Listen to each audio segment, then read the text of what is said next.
బులుగు pant మీద ఎర్ర సెడ్డి వేసుకుని సూపర్ మ్యాన్ అంటే నమ్మేస్తారు.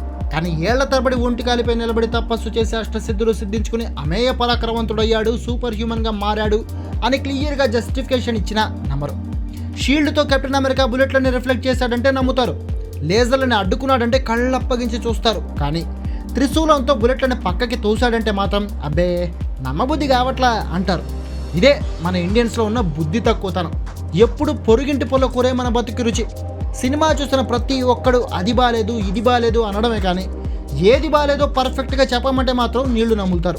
ఇంకొంతమంది అయితే అంతా బాగానే ఉంది కానీ ఎక్కడో దెబ్బేసింది, పెద్దగా ఎక్కలా అని తప్పించుకుంటుంటారు. అలాంటి మహామేధావులందరినీ పక్కన పెడితే నాకైతే అఖండ తాండవ మూవీ బాగా నచ్చింది. బాలయ్య వన్ మ్యాన్ షో ఈ మూవీ. సినిమాలో సనాతన హిందూ ధర్మం గురించి బాలయ్య చెప్పే ఒక్కో డైలాగ్ నిజంగానే ప్రతి హిందువుని ఆలోచింపజేస్తాయి. కానీ వాటిని నెగిటివ్గా పోర్ట్రే చేసుకుంటే అది మన కరమే. మూవీ స్టోరీ చాలా సింపుల్. చైనాకు సంబంధించిన ఒక జనరల్ భారతదేశాన్ని ముక్కలు చేసి అంతం చేయాలనే లక్ష్యంతో కుంభమేళ 144 సంవత్సరాలకు ఒకసారి జరిగే కుంభమేళ టైంలో అక్కడికి కోట్ల మంది జనాలు వచ్చినప్పుడు అక్కడి గంగా నదిలో విషపు వైరస్ని నింపుతాడు. అండ్ ఆ వైరస్ వల్ల చాలామంది ప్రాణాలు కోల్పోయే పరిస్థితికి వస్తారు. అండ్ ఆ వైరస్కి యాంటీడోట్ని బాలకృష్ణ మనవరాలు కనిపెడుతుంది. అండ్ ఆ యాంటీడోట్ని నాశనం చేయడానికి మళ్ళీ చైనావుడు ఇండియాలో ఉన్న ఇంకో విలన్తో కలిసి ప్రయత్నిస్తుంటాడు. అండ్ దాన్ని అడ్డుకోవడానికి అఖండ రిటర్న్ వస్తాడు. అండ్ విలన్లను చంపి ఆ యాంటీడోట్ని భారత ప్రభుత్వానికి అందజేసి ఆ వైరస్ వల్ల బాధపడుతున్న ప్రాణాలు కోల్పోబోతున్న కోట్ల మందిని కాపాడతాడు. అయితే ఈ వైరస్ బారిన పడడం వల్ల వాళ్ళందరిలో కూడా దేవుడి మీద నమ్మకం పోయేలా చేస్తాడు ఇండియాలో ఉండే విలన్. కానీ చివరిలో అఖండ రిటర్న్ వచ్చిన తర్వాత ఈ వైరస్కి సంబంధించిన యాంటీడోట్ రిటర్న్ ఇప్పించి వాళ్ళలో మళ్ళీ దేవుడి మీద నమ్మకాన్ని పుట్టిస్తాడు. అదే అఖండ 2 స్టోరీ. అయితే సినిమాలో నెగిటివ్ పాయింట్సే లేవా అంటే డెఫినెట్గా ఉన్నాయి. వాటి గురించి కొద్దిసేపట్లో చెప్తా. బట్ అంతకంటే ముందు ఒక్కసారి ప్లస్ పాయింట్స్ గురించి మాట్లాడుకుందాం. సినిమాలో అష్టసిద్ధులు ఉన్న పవర్ఫుల్ సూపర్ హ్యూమన్ బాలయ్య. మరి అలాంటి పర్సన్ తన త్రిశూలంతో ఫైట్ చేసి మెషిన్ గన్స్ బుల్లెట్స్ని రిఫ్లెక్ట్ చేయలేడా? అది జస్టిఫికేషన్ కాదా? ఓ దెయ్యం సినిమాలో మనిషికి దెయ్యం పట్టినప్పుడు బుల్లెట్స్ తగలలేదనుకో, దాన్ని మీరు నమ్ముతారు కదా. కానీ దేవుడికి పరమ భక్తుడై శక్తులు సంపాదించుకున్న పర్సన్కి బుల్లెట్ తగలట్లేదు అంటే ఎందుకు నమ్మరు? ఏంటో మీ లాజిక్? బాలయ్య చైనా పోయాడంట అని నవ్వుతున్నారు కొంతమంది. జస్ట్ అడుగుతున్నా, సూపర్ మ్యాన్ యూఎస్ నుంచి యూకేకి వెళ్తే ఎవడైనా ఆపుతాడా? మరి బాలయ్య మన బోర్డర్లో ఉన్న చైనాకి వెళ్ళాడంటే మీకు ఎందుకు లాజికల్గా అనిపించడం లేదు? సరే, ఇదంతా పక్కన పెట్టేయండి. సినిమాలో శివుడి సీన్ ఒకటి ఉంటుంది. ఆ సీన్ ఒక్కదానికి డబ్బులు ఇచ్చి వచ్చేయచ్చు.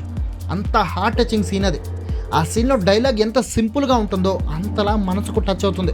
అండ్ మూవీ మొత్తంలో కెమెరా వర్క్ కూడా చాలా చాలా అద్భుతంగా ఉంది. ఈ విషయంలో కెమెరామెన్ రామ్ ప్రసాద్ని 100% అప్రిషియేట్ చేయాల్సిందే. నెక్స్ట్ పాటల విషయానికి వస్తే నా వరకు జాజికాయ సాంగ్ పక్కన పెడితే మిగిలిన పాటలని మెస్మరైజింగ్ అంతే.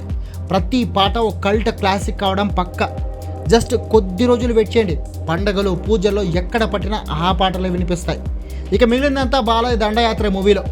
ఇవి సినిమా ప్లస్ పాయింట్స్. నెక్స్ట్ మీరందరూ వెయిట్ చేస్తున్న మైనస్ పాయింట్స్ విషయానికి వస్తే సినిమా ఓపెనింగ్ క్యారెక్టర్స్ ఇంట్రడక్షన్కి ఎక్కువ టైం కన్జ్యూమ్ చేయడంతో చాలా బోర్గా అనిపిస్తుంది. బాలయ్య ఫ్యామిలీలో అంతా పిఎంతో లింక్స్ ఉండడం కూడా అంత కన్విన్సింగ్గా ఉండదు. ఇక మూవీలో నా వరకు అతిపెద్ద మైనస్ ఏమైనా ఉందంటే హీరోయిన్ సంయుక్త అండ్ బాలయ్య మనవరాలు క్యారెక్టర్ చేసిన హర్షాలి మల్హోత్రానే.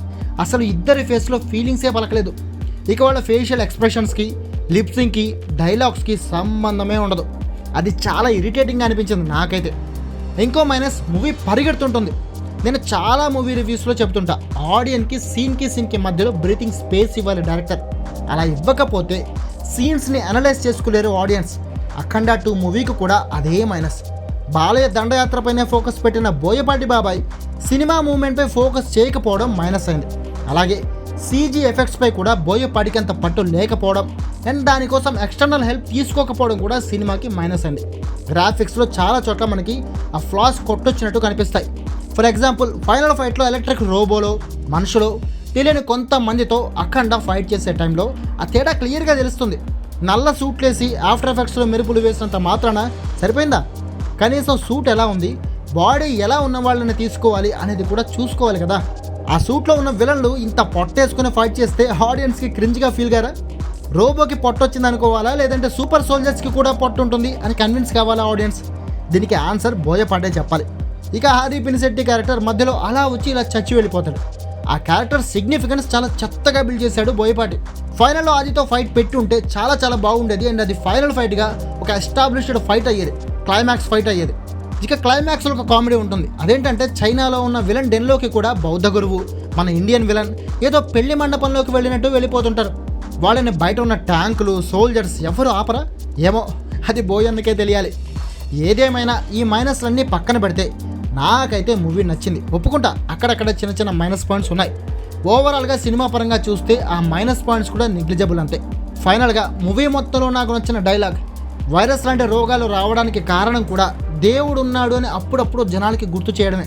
లేకపోతే జనాలు ఆయన్ని మర్చిపోయి విచ్చలవిడిగా మారిపోతారు. అందుకే ఇలాంటి వైపరీత్యాలు కూడా వచ్చి జనాల్లో దేవుడిపై మరింత నమ్మకాన్ని పెంచుతుంటాయి. దేవుడు నిజం అని మళ్ళీ మళ్ళీ ప్రూవ్ చేస్తుంటాయి. ఇది 100% నిజం. సో ఇది అఖండ తాండవ మూవీపై నా review. That's it for today and this is KBK signing off.